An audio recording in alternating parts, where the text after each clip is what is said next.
Alors aujourd'hui, j'ai un petit message pour vous. Déjà, j'ai fait un rêve cette nuit où Dieu me disait déclare, ni par force, ni par puissance, mais par ton esprit. Vous connaissez ce verset? Ni par force, ni par puissance, mais par ton esprit. Et puis, c'est comme ça qu'on est appelé à vivre. C'est comme ça qu'on est appelé à être en relation avec Dieu. C'est comme ça qu'on est appelé à assumer notre rôle de mère, de père, d'enfant, de pasteur, de tous les rôles qu'on peut avoir dans la vie, ni par force, ni par puissance, mais par ton esprit. Donc ça, c'était juste pour l'introduction, pour dire à Jésus que sans lui, je ne vais rien pouvoir faire de valable. Euh, et que c'est son esprit qui va œuvrer dans vos cœurs aujourd'hui. Et comme il a besoin de canaux, hommes et femmes, et enfants, et bien aujourd'hui, vous avez une femme devant vous, mais écoutez la parole que Dieu veut vous communiquer. Alors, le sujet de mon message, c'est ne passe pas à côté de l'essentiel.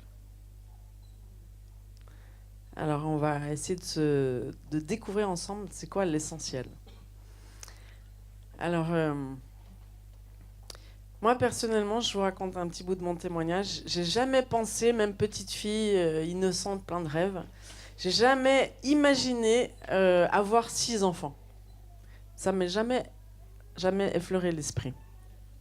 Par contre, j'avais un petit désir, en fait, quand je me suis mariée avec Julien, c'était de faire, en tout cas, plus que 2 enfants. Parce que moi, j'étais 2. Dans ma famille, nous étions le choix du roi. Vous savez ce que c'est le choix du roi? C'est avoir d'abord un garçon, puis après une fille.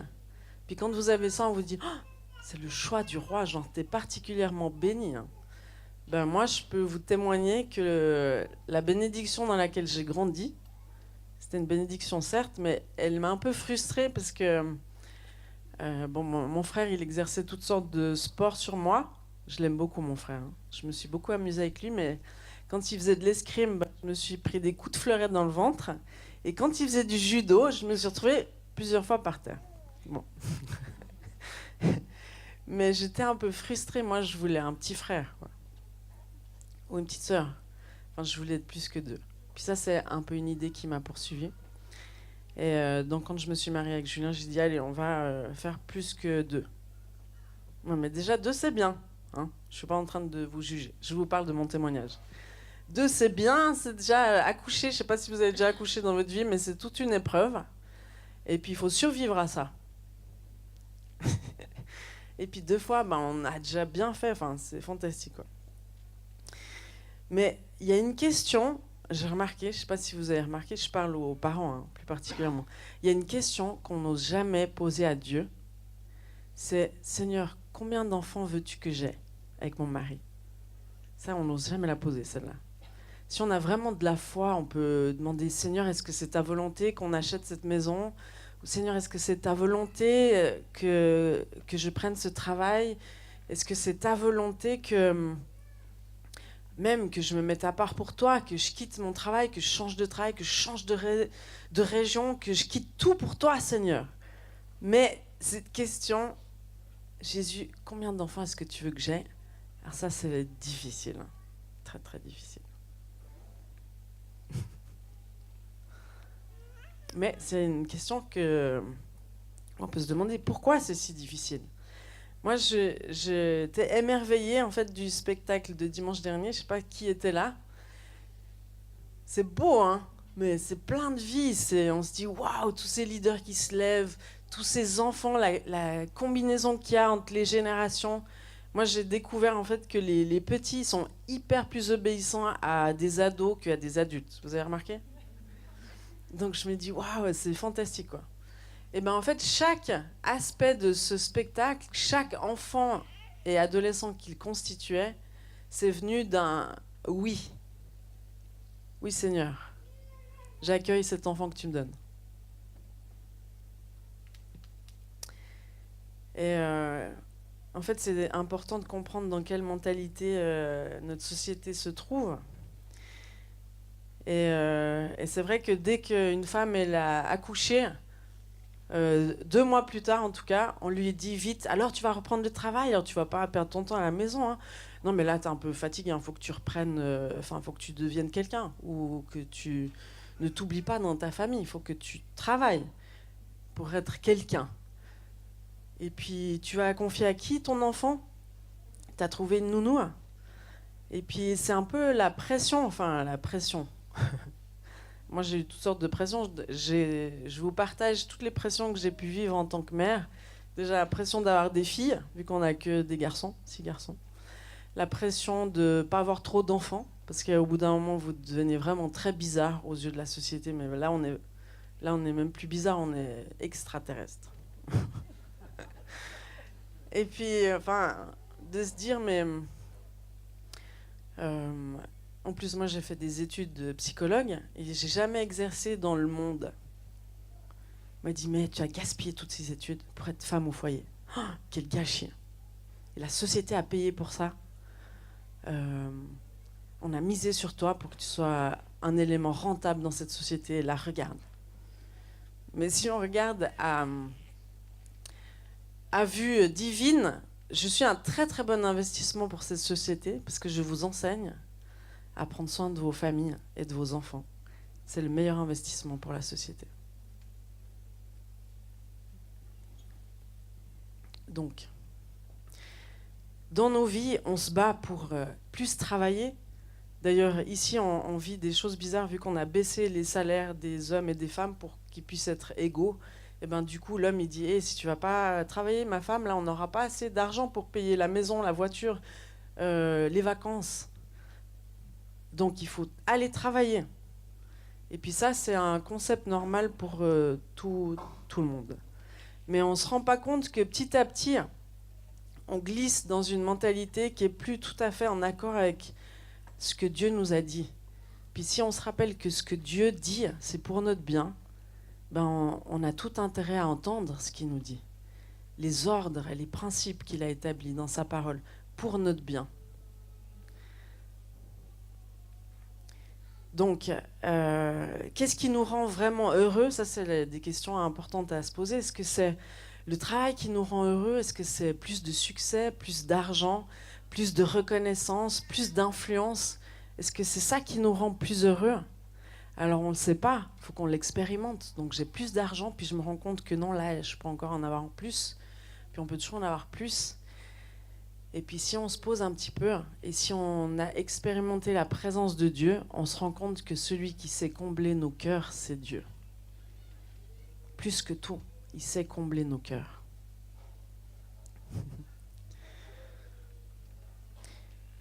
Alors moi j'aime bien, des fois, on l'a fait plusieurs fois, où on nous a dit « non mais imagine Sandra, le jour où ils seront tous adolescents tes fils, imagine à la maison autour de la table ce que ça va donner. Imagine, les filles qui vont commencer à venir à la maison, imagine, qu'est-ce que tu vas faire? Et puis je les imagine quand ils auront tous 20 ans, ils n'auront pas tous 20 ans en même temps, bien sûr, vu qu'ils ont là aujourd'hui entre 7 et 17 ans, mais quand ils seront tous ados, quand ils auront tous une famille, quand ils auront tous 6 enfants, quand il y aura tous les petits-enfants. Oh, mais on rigole, mais c'est important de se projeter dans l'avenir. Parce que quand vous avez un nouveau-né qui pleure la nuit, il faut le nourrir et tout ça, ben vous ne pensez pas à long terme. C'est ce qui fait qu'on hésite à avoir plus d'enfants. Mais si on arrive à penser à long terme et qu'on s'imagine la dynastie Duby qui va changer le monde, ben là on est courageux. Et on se lève la nuit et on investit dans nos enfants. Non ? Pense à tes enfants quand ils auront 20 ans, 50 ans. Qu'est-ce qu'ils seront devenus? Qu'est-ce que tu veux qu'ils deviennent? Est-ce que tu penses que tes enfants vont être le fruit du hasard ou est-ce qu'ils vont être le fruit de ton investissement? De ce que tu auras semé en eux? Qu'est-ce que tu penses? Dieu nous a donné des enfants pour une raison particulière. Il ne nous a pas donné des enfants pour qu'on puisse s'accomplir à travers eux, pour qu'ils deviennent des stars des Six de Voice ou je ne sais quoi, pour qu'on puisse être fiers d'eux et dire à tout le monde, regardez, regardez, regardez. Dieu nous confie des enfants pour qu'on en fasse des disciples et pour qu'ils puissent découvrir l'amour du Père, pour que leur cœur soit connecté au Père, comme le nôtre. Parce que Dieu cherche avant tout à gagner nos cœurs. Il ne veut pas nos sacrifices, il veut nos cœurs. Il veut une relation intime avec nous. Et puis, il veut que cette relation intime, elle puisse se transmettre de génération en génération. Vous savez qu'un parent, c'est celui qui a le pouvoir d'influencer le cœur d'un enfant. The most. En tant que parent, vous avez le pouvoir d'influencer le cœur de votre enfant comme personne. Alors, les enseignants, ils ont de plus en plus ce pouvoir parce qu'ils passent de plus en plus de temps avec nos enfants, même souvent plus de temps que nous-mêmes. Donc, ils ont aussi énormément d'influence sur le cœur d'un enfant. Ça, c'est fantastique quand c'est pour Dieu. Non ? Donc les expériences vécues au sein d'une famille, c'est les expériences les plus puissantes, c'est celles qui nous accompagnent toute notre vie. Nous portons en nous, toute notre vie, l'influence du foyer dans lequel nous avons grandi.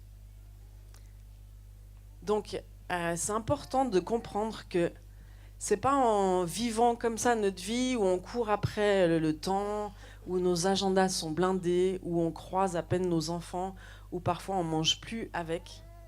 Moi j'aime bien des fois, je regardais avec mes enfants Super Nanny. Vous avez déjà regardé Super Nanny ? Moi je trouve très intéressant. Alors les gens ils pourraient dire mais c'est truqué, mais c'est pas truqué. Parce qu'en fait Super Nanny elle arrive dans la famille et elle établit certaines règles hyper simples. Tu dois obéir à tes parents et les parents vous devez tenir l'obéissance. C'est-à-dire pas à dire une chose et faire une autre. Et puis, elle dit, Super Nanny, vous devez manger ensemble, en famille, sans regarder la télévision et sans portable. Ça, c'est un principe hyper simple. Mais c'est parce qu'une famille, ça doit rester une famille. Ça doit être connecté ensemble. Et c'est souvent un des rares moments où on peut échanger. C'est quand on mange ensemble. Vous savez que la France, c'est un des rares pays qui demeure où on passe le plus de temps à table. Donc c'est une bonne chose, on peut se réjouir de ça. Mais il faut le garder jalousement, sinon on risque de se le faire voler. Donc on doit agir de manière intentionnelle. Ça, c'est tellement important de comprendre qu'il faut agir de manière intentionnelle. Moi, si je veux devenir psychologue, je vais à l'université suivre des cours de psychologie, de communication, de psychogériatrie, de développement de l'enfant, de psychologie clinique. Je fais plein de cours pendant des années pour devenir intentionnellement psychologue.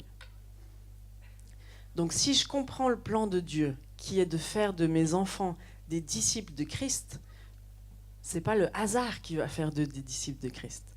C'est ma manière intentionnelle de le faire.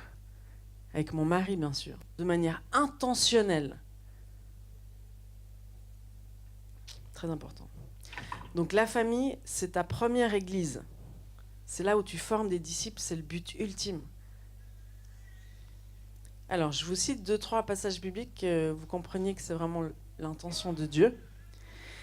Deutéronome 6, au verset 5 à 7.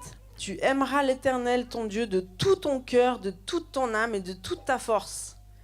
Que ces commandements que je te donne aujourd'hui restent gravés dans ton cœur. Ça, c'est le plus important. Tu les inculqueras à tes enfants. Donc, vous savez le principe qu'on répète souvent ici, tu peux donner que ce que tu as reçu. Donc, c'est pour ça que le premier commandement, c'est Dieu.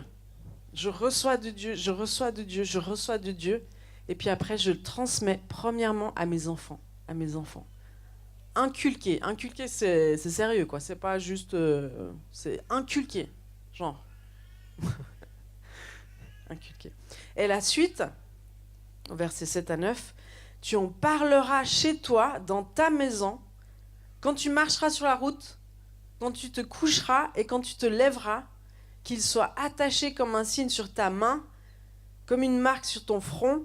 Tu les inscriras sur les poteaux de ta maison, sur les montants de tes portes. » Alors moi, j'ai rencontré une jeune femme qui témoignait de ça. En fait, elle avait été en mission dans un pays. Et dans ce pays, Dieu lui avait dit « Je veux que tu développes l'impression de messages bibliques pour que les gens puissent les coller sur les murs de leur maison. » Et il lui avait donné ce passage-là. Elle était revenue de mission et elle avait acheté une machine pour imprimer des lettres qui se collent sur les murs. Et ça s'appelle Couleur-Menthe, si vous voulez regarder sur le site internet, couleur-menthe.ch. Et puis, moi, ça m'avait touché, en fait, ce témoignage. Puis j'avais acheté des versets bibliques qu'on avait collés sur nos murs. C'était dans notre ancienne maison, et c'est les Malaquins qui ont hérité de nos versets bibliques. Mais c'est intéressant de voir la stratégie de Dieu pour inculquer à nos enfants l'amour du Père. C'est qu'il nous demande de parler de Dieu au réveil. C'est le plus important. Quand on se réveille, c'est important ce qui se passe au réveil. Au coucher, vous avez remarqué que quand vous couchez vos enfants, c'est là qu'ils veulent vous raconter plein de choses sur eux, sur leur cœur. « Maman, viens t'asseoir. Viens parler avec moi, maman. » Alors, quand on a un, j'imagine que c'est gérable. Mais, mais quand on a 6 qui veulent te raconter leur vie, ça fait des longs couchers. Mais au coucher, dans les transports. Alors à l'époque, il n'y avait pas de voiture, c'était quand ils marchaient. C'est pour ça que quand tu marcheras sur la route. Mais quand tu es en voiture, tu peux leur parler de plein de trucs. Moi, je suis tout le temps surprise de voir que le sujet de discussion de mes enfants, quand ils posent des questions, c'est tout le temps des sujets sur Dieu. Est-ce que vous avez remarqué ça chez vos enfants ?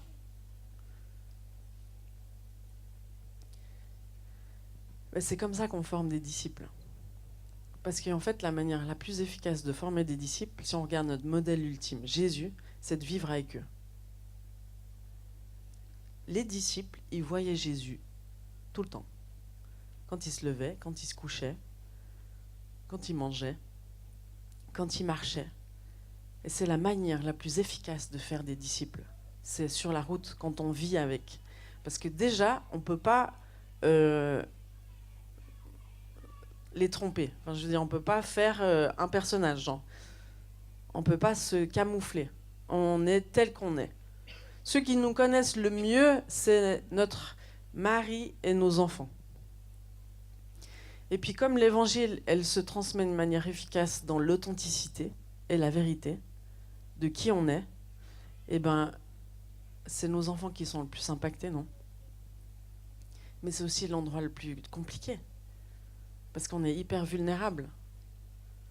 Mais c'est aussi l'endroit où on peut demander pardon plein de fois. Ça, c'est la bonne chose. Donc il y a des principes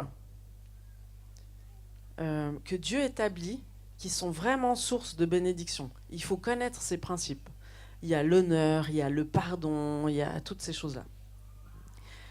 Moi qui exerce beaucoup de guérison intérieure et délivrance chaque semaine avec des gens, je me rends bien compte que dans notre être, c'est-à-dire on est corps, âme, esprit, on est des êtres tripartites, corps, âme, esprit. Je me rends compte que si le corps, l'âme et l'esprit ne sont pas établis dans un ordre divin, si on est déconnecté de notre corps ou déconnecté de notre esprit ou de notre âme, eh ben, la vie de Christ ne peut pas couler et répandre sa bénédiction dans notre être entier. Donc il y a toujours un travail de réunification entre le corps, l'âme et l'esprit. C'est par l'esprit qu'on est en communion avec Dieu, parce qu'on l'adore en esprit et en vérité. C'est en esprit qu'on est connecté à Dieu. Puis après, notre esprit, il vient renouveler notre âme, renouveler notre intelligence, la vivifier pour qu'on découvre la volonté de Dieu, pour qu'on puisse aussi comme dompter nos émotions, la maîtrise de soi, la patience, l'amour, tout ça, développer les fruits de l'esprit, notre caractère.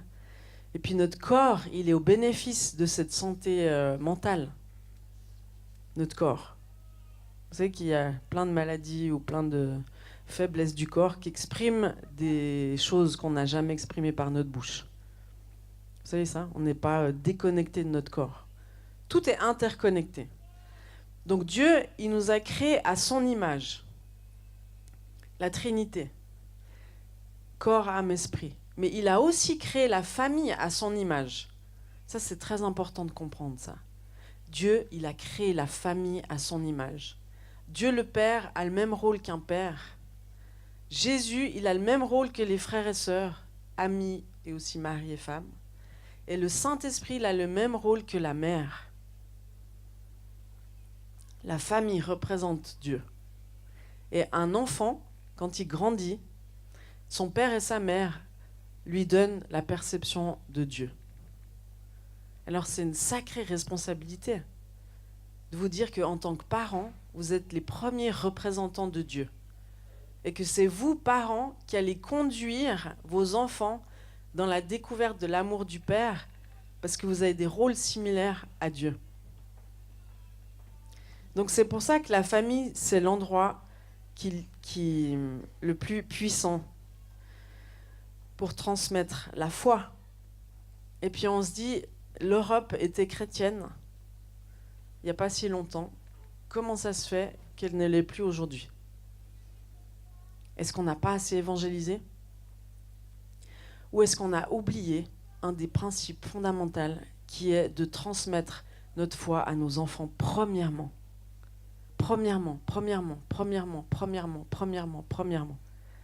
Moi, ça c'est un livre qui m'a bouleversée. Vous pourrez venir vers moi si vous voulez le lire. Mais il y a 2-3 citations de grands hommes de Dieu. Je vais vous en lire un. C'est en 1904, Matthew Henry, il prononce son sermon sur la foi familiale. Il dit « Les tentatives pieuses et zélées des serviteurs de Dieu pour réformer notre comportement et éradiquer le vice et la grossièreté procurent joie et encouragement à tous les hommes droits du pays. Elles nous montrent que Dieu a encore sa compassion en réserve. » Premier aspect. Mais je ne connais rien qui puisse autant contribuer à l'avancement de ces bonnes œuvres que la pratique et la démonstration d'une foi familiale. C'est là que la réforme doit commencer.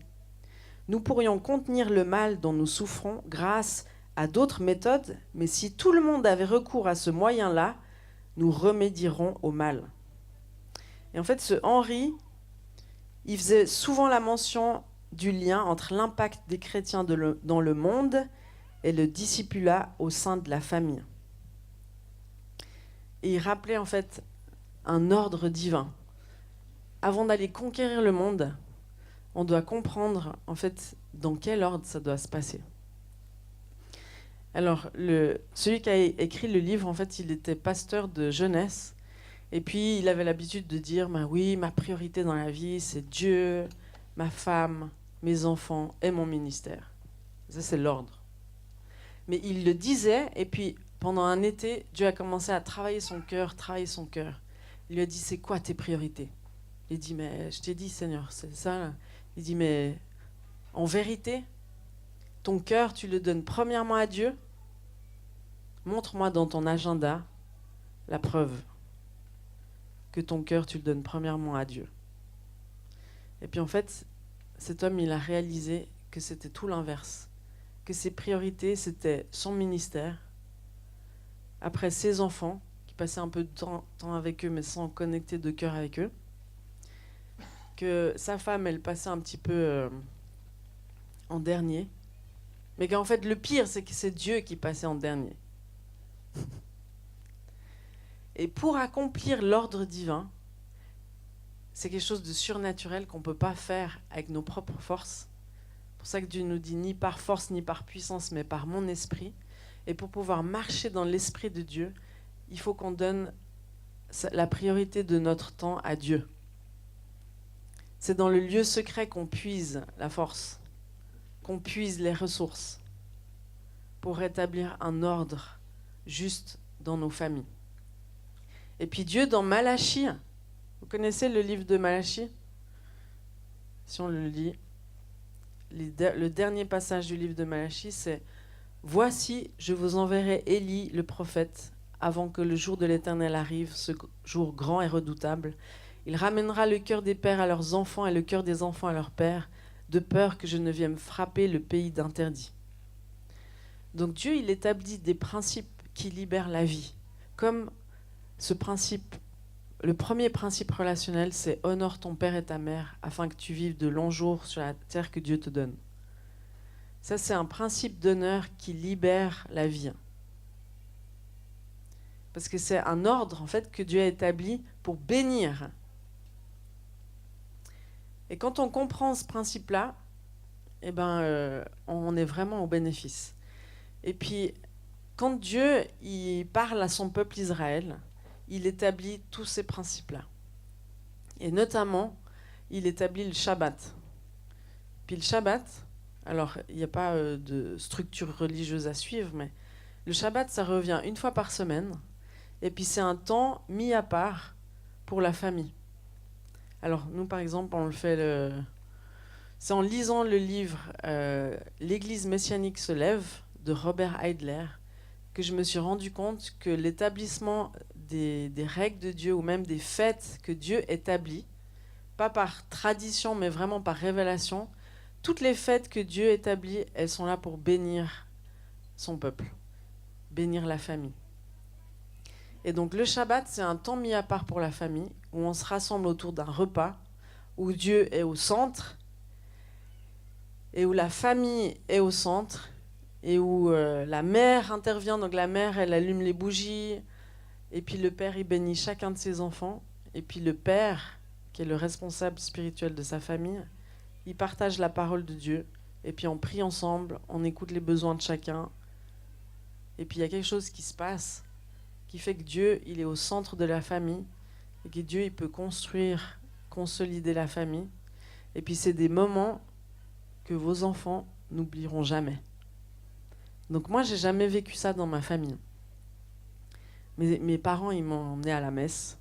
Donc ça, c'était déjà bien parce que c'est quand ils m'ont emmené à la messe, c'est à la messe que j'ai découvert Jésus, sa présence pendant ma première communion. J'ai senti la présence de Dieu. J'avais 7 ans. Donc ça, je bénis mes parents et puis ce qu'ils ont fait avec moi. Enfin, ils m'ont permis de côtoyer un petit peu Jésus, sa présence. J'en ai entendu un peu parler. Donc c'était déjà bien. Mais vous pouvez aller beaucoup plus loin dans la démarche, en fait. Parce que vous pouvez vivre ça en famille. Et puis avec Julien, nous, on était étonnés de voir que, ça c'est particulier dans la génération où on est, c'est que nos parents, les parents de nos parents, c'était des chrétiens fervents, impliqués à l'église. Le grand-père à Julien, par exemple, il a créé un orphelinat, il était influent en politique, c'était un chrétien fervent, sa femme aussi. Mais ils se sont beaucoup occupés des orphelins, par exemple, de l'orphelinat. Mais on entend le témoignage, par exemple, des enfants de ce couple-là. Et puis ils ont été comme un peu oubliés parmi les orphelins, où on sent qu'il n'y a pas eu intentionnellement une volonté de transmission chez eux. Et puis le résultat, c'est qu'il n'y en a aucun qui est impliqué dans sa foi. Aucun enfant. Je me dis, mais c'est fou, quoi. Et si je regarde ma famille, c'est un petit peu un schéma un peu similaire. Bon, de par tradition, ils sont chrétiens, mais je vois aucun qui est... où toute sa vie manifeste le royaume. Je ne sais pas comment dire. C'est plus une espèce de tradition qui s'est transmise, mais pas une foi vivante et authentique au quotidien. Donc moi, ça m'interpelle, parce que là, on parle que d'une génération. Donc c'est important d'avoir en tête la transmission. La transmission. La transmission. Puis j'aimerais dire, peut-être que vous faites le bilan de votre vie, puis vous dites, mince, j'ai pas fait ça, j'ai pas fait ça, j'ai pas fait ça, j'ai pas fait ça. Mais en fait, c'est important, et puis dans le livre, il explique bien que c'est jamais trop tard. Si tu n'as pas pu faire ça avec tes enfants, tu peux le faire avec tes petits-enfants. Mais Dieu, vous savez, moi, quand j'ai commencé à lire la Bible, j'ai commencé de A à Z, sans m'arrêter. Alors que des fois, on dit qu'il faut commencer par les évangiles, il faut commencer par Marc, Jean, tout ça. Et puis je passais par les généalogies, puis je me disais, mais c'est quoi ces généalogies? Est-ce qu'il faut que je le saute? Pas. Mais il y a quelqu'un qui a déjà lu les généalogies dans la Bible. C'est le truc où on se dit, mais à quoi ça sert? Mais en fait, c'est hyper important parce que ça nous explique qu'on n'est pas seul au monde. Nous, on est dans une société super individualiste, on pense que à nous seuls, au monde, genre comment je peux me faire du bien, moi, comment est-ce que je peux me faire du bien? Et puis on n'a pas la conscience de la tribu ou de la dynastie ou de la famille que Dieu veut bénir. Quand Dieu il pense tribu, les 12. Les 12 tribus d'Israël. Il pense famille, il pense dynastie, il pense pays, il pense nationalité, il pense groupe, Dieu. Il pense son église, une église. Il ne voit pas des individus seuls. Mais quand tu réfléchis à ce qu'un couple peut produire, moi quand je lis la vie des Edwards, Jonathan Edwards et sa femme qui a eu 11 enfants, et puis elle a tout donné pour ses 11 enfants. Elle les a éduqués selon Dieu et tout ça, tout ça. Elle s'est donnée, c'était une vie de sacrifice, hein, comme la vie des mères en général. Mais quand on a une perspective d'avenir, je vous assure que ça motive le sacrifice. Et puis, en fait, c'est dans un livre, ils décrivent tout ce que ses fils, ses 11 enfants sont devenus, des fils et des filles, et tout ce que les petits-enfants et arrière-petits-enfants sont devenus. Mais c'est impressionnant. Des centaines d'avocats, des centaines de personnes en politique, des centaines de professeurs à l'université, enfin, des centaines de missionnaires, des centaines d'hommes de Dieu, de pasteurs. Mais impressionnant. L'ennemi veut toujours nous montrer la vie à court terme. Le péché, c'est toujours à court terme. Quand tu commets adultère, tu le ferais jamais si tu avais une pensée à long terme. Jamais.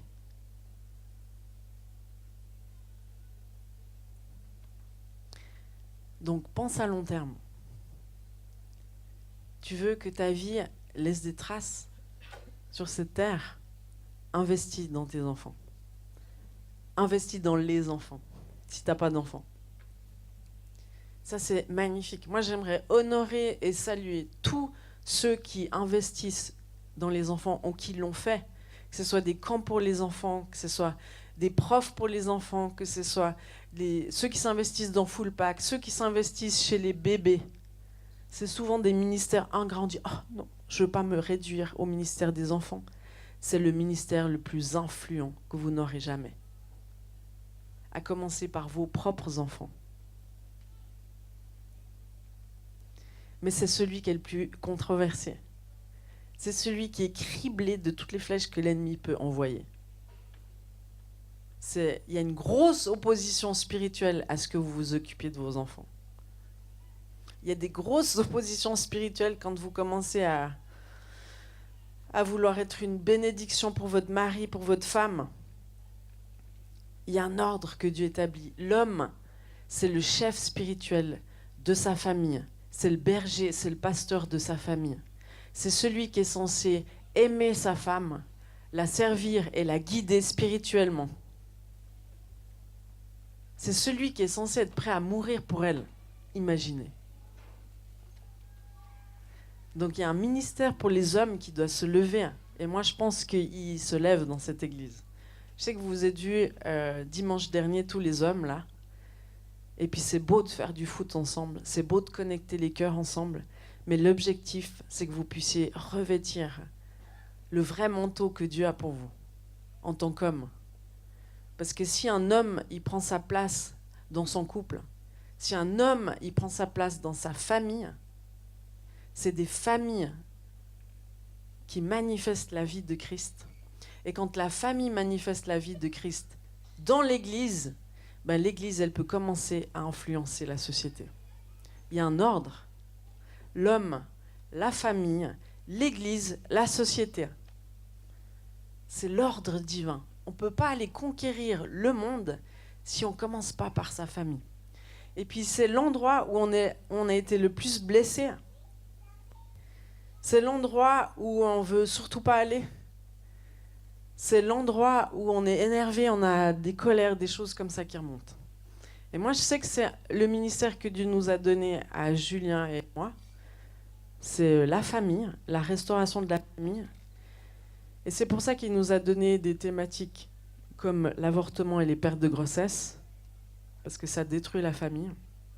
Et c'est aussi pour ça qu'il nous a donné un beau ministère de guérison et de délivrance, parce que l'objectif, c'est d'être restauré dans la famille et d'avoir une perception de Dieu restaurée. Donc, je vais m'arrêter là. Vous en avez assez entendu, je pense. Lisez ce livre fantastique, magnifique, merveilleux. Et puis, vous pouvez peut-être vous lever. On va prendre la Sainte Seine après.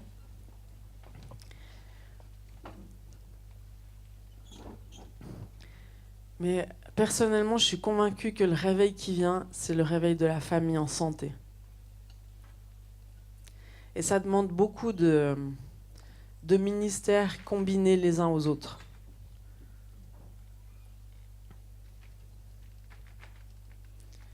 Ça demande de le faire ni par force, ni par puissance, mais par son esprit.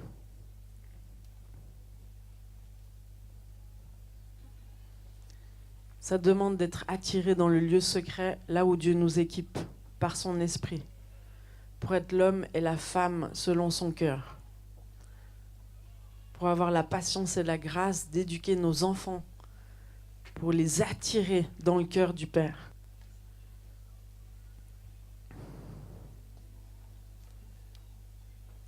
Si vos enfants ne sont pas touchés par Dieu dans votre famille, qui c'est qui va les toucher ? C'est l'endroit de prédilection. Vous savez qu'un enfant, il construit les fondations de sa vie entre 0 et 5 ans. Et puis des fois, on lutte parce qu'on n'a plus le temps de s'en occuper à partir de 2 mois ou de 4 mois. Et on n'a pas conscience qu'on est en train de construire les fondations d'une vie de 0 à 5 ans. Donc nous, les femmes, on doit apprendre à voir nos enfants comme des trésors extraordinaires. Nous, les femmes, on doit apprendre à voir nos maris comme l'autorité que Dieu a placée sur notre famille. Et que si on l'honore, si on le respecte, si on le remercie pour son travail, eh ben, naturellement, il va plus nous aimer. Parce que nous, on a besoin d'être aimés.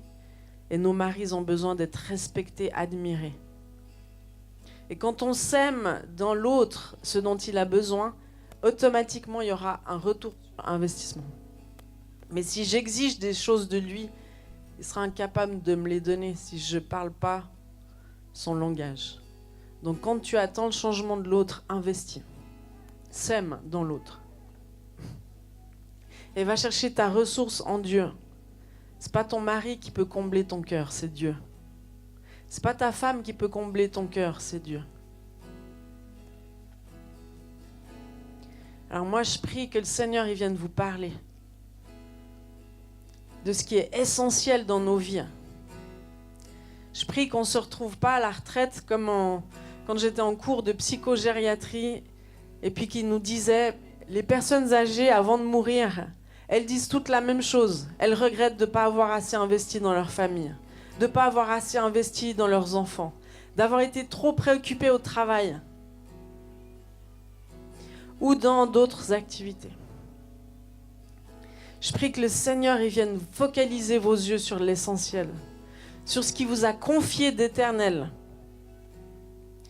Je prie que vous, les hommes, vous puissiez être revêtus d'un amour extraordinaire pour vos femmes et pour vos enfants. Que vous puissiez revêtir ce manteau de berger pour votre famille. Et je prie que pour vous, les femmes, vous puissiez être touchées dans votre regard pour que Dieu vous montre comment est votre mari. Comment le soutenir, l'aider, l'élever, l'encourager.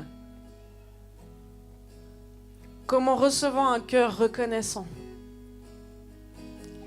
Et pour tous ceux qui n'ont pas de famille, tous ceux qui cherchent un conjoint, je prie vraiment que vous puissiez aspirer à un conjoint selon le cœur de Dieu. et que vous puissiez investir dans cette nouvelle génération qui monte et qui a besoin d'avoir un cœur influencé pour être connecté au cœur du Père, pour être touché par son amour. Je prie pour la réforme qui vient. Je bénis l'ordre divin sur cette église. Je bénis le cœur du Père qui est jamais trop étroit pour recevoir tous ses enfants. Je bénis les hommes pour toutes les décisions qu'ils vont prendre, des décisions courageuses et audacieuses qui vont à l'encontre de la mentalité de ce monde.